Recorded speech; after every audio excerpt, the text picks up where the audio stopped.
Nigeria's forensic audit announced on May the 6th, 2018, under the current administration at the Securities and Exchange Commission actually begin. Sources says there's no yet boot on the ground of Deloitte Nigeria's team who were reportedly sent in to carry out the forensic audit of the books of accounts of Oando by the Securities Commission. That's the story this morning. So we're tracking if this team from Deloitte Nigeria, the accounting firm, is on the ground and if they are already working. A few days ago, Oando made a statement that they welcome the forensic audit and they're ready to cooperate.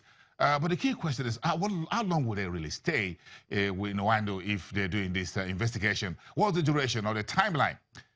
No one has an idea. And not even the acting director general of the Securities and Exchange Commission has an idea how long the job will be. Let's quote what he says for you when they sent in the team into Oando. He says, quote, the assignment will be completed within the shortest possible time. That's not definitive. He says, I cannot give you a precise date. That's what he told journalists. He says, as I am not the forensic auditor, but we have told them to fast-track the job and do a good job that everyone in the market will be satisfied with. That's what Abdul Zabadi, SEC Acting Director General, says. So even the SEC Director General says he does not know how long the forensic audit will be. But remember in October last year, the SEC, then under Munir Guaso, says putting the shares or placing the shares of Oando on technical suspension was to protect investors. Now, if the forensic audit has no timeline of when it starts and when it's going to end, then the investors are the one being kept in limbo. Just a few days ago, on the March the 26th, 2018, the energy trader reportedly, that's Oando, wrote to the Nigerian Stock Exchange requesting that the lifting of technical suspension on the share price, citing negative impact of this 6-month-old technical suspension on minority shareholders, including those who are outside Nigeria, as the company has a secondary listing on the GSC group in South Africa.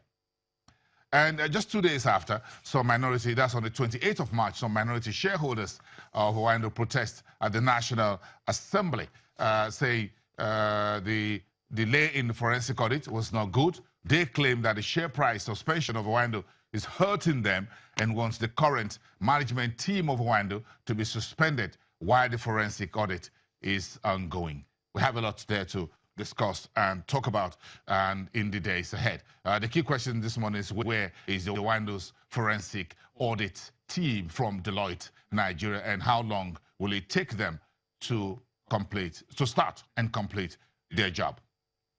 Let's get on to the top story, the story that spooked the market yesterday, with Lafarge Africa reporting more than 30 billion in net losses. Earnings per share went into negative territory of 400 kobo. That's 4 naira.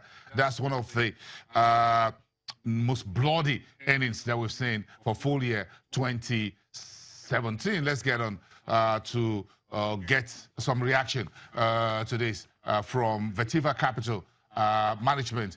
Let's get down on Skype right now to talk to our friend Ramon, who is a research analyst there to discuss this for us. Good morning, Ramon. It's good to have you. Yeah, good morning. This is one story that hurts everyone. How on earth did Lafarge Africa move from about 16 billion profit in 2016 far into 34 billion naira negative net loss just in 2017, just 12 months interval? Do you have any idea? Yeah, I think first to start with, we should know that even in full year 2016, where they made about 16 billion, it was actually due to support from tax credit. In terms of the actual profit from the operations, they made about 22 billion loss that year. So, but given the tax credit of over 40 billion in 2016, they were able to report positive or bottom line for 2016. And yes, as you rightly said, the 2017 results were not impressive, and it's due to a number of factors. So they had a lot of pressures coming from admin expenses, or a lot of pressure coming from finance cost, and so many pressure from different cost line generally. And I think it's good to look at the numbers in the perspective of the regions where they operate. So I mean the Nigerian operations and the South African operations. Also, if you look at the result closely, you will discover that the Nigerian operation actually did well. I mean, compared to what the market was expecting to a large extent. And the key pressure actually came from the South African operations. Also, for the Nigerian operations, for example, they reported about 30 billion from operations, and which was almost wiped out by the significant loss they had in South African operations of about 22 billion. Ramon, what is the problem here really? Operating expenses, that means you're producing cement. But again, how do you ratchet up that amount of operating expenses such that your entire sales growth of about 29% went into thin air? Is it that the cement price was too high, or there's a major operational problem that the management of this company has disclosed or not disclosed? Oh, I think it's a combination of factors. Yeah, so like the operating cost you mentioned. So if you look at the numbers, the admin expense for the year was significantly high.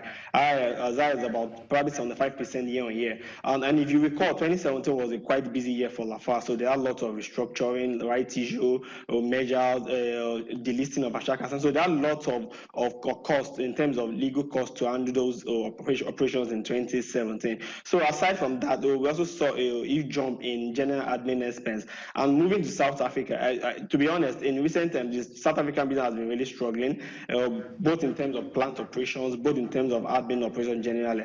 And the clarity in that space is not really clear. I mean, from the South African operations. Also, the result was heavily weighed down by challenges they had in South African operations. Although even in the Nigerian space, you saw some kind of uptick in the admin cost area. Tomonoye Ramon, thank you very much for those brief insights into Lafarge's very bloody full year 2017 earnings from Vertiva Capital Management in the research unit. Let's come back to you after the break. You're watching Business Morning. We're going more into the consumer goods market, and maybe we'll just touch on cement once again. Maybe.